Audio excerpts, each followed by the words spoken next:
امام کو جس حالت میں پائے شریک ہو جائے۔ چنانچہ اگر کوئی شخص جماعت کے دوران مسجد میں آئے تو امام جس حالت میں بھی ہو اسی حالت میں آنے والا نوارد مصلی نمازی جو ہے نماز میں شامل ہو جائے۔ جس حالت میں جس رکن میں امام کو پائے اسی رکن میں جو ہے امام کے ساتھ شریک ہو جائے۔ بلا وجہ تاخیر کرنا یہ گناہ ہے۔ امام سجدے میں ہے تو سجدے میں، جلسے میں ہے تو جلسے میں، اور اگر قاعدے میں ہے تو قاعدے میں شریک ہو جائے، قیام کا انتظار نہ کرے۔ بہت سے لوگ ہیں جو قیام کرنے کا امام کا انتظار کرتے ہیں، یہ گناہ کی بات ہے، یہ غلط بات ہے، اس طریقے سے انتظار نہیں کرنا چاہیے۔ چنانچہ مراقی الفلاح وغیرہ کے اندر ہے ومن حضر وکان الامام فی صلاۃ الفرد اقتدى به ولا يشتغل عنه بالسنہ فی المسجد واذا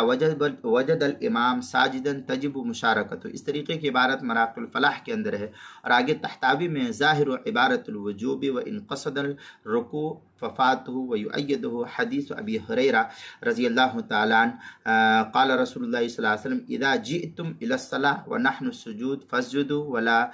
تعدوه شيئا۔ اس طریقے کے الفاظ جو ہے تحتاوی علی مراقی الفلاح کے اندر کافی تفصیل کے ساتھ نقل کیا ہے۔ مراقی الفلاح مع حاشیۃ التحتاوی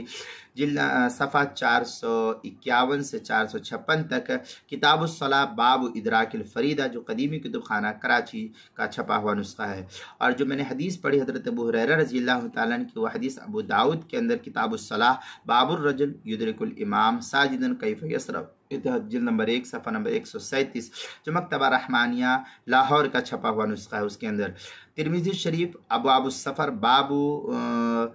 ذکر ما ذکر فی الرجل یدرک الامام ساجدا کیف یصنع، جلد نمبر 1 صفحہ نمبر 130، قدیمی کتب خانہ کراچی پاکستان کا چھپا ہوا نسخہ ہے، اس کے اندر اس کی وضاحت نقل کی گئی ہے۔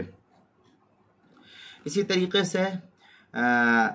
عن علی و معاذ بن جبل قال قال رسول اللہ صلی اللہ علیہ وسلم اذا اتي احدكم الصلاة والامام على حال فليصنع كما يصنع الامام۔ اس طریقے کے الفاظ جو ہے نقل کیے گئے ہیں ترمذی وغیرہ کے حوالے سے، جو ہے یہ الفاظ ترمذی کی پہلی جلد صفحہ 130 پر اس کو نقل کیا گیا ہے۔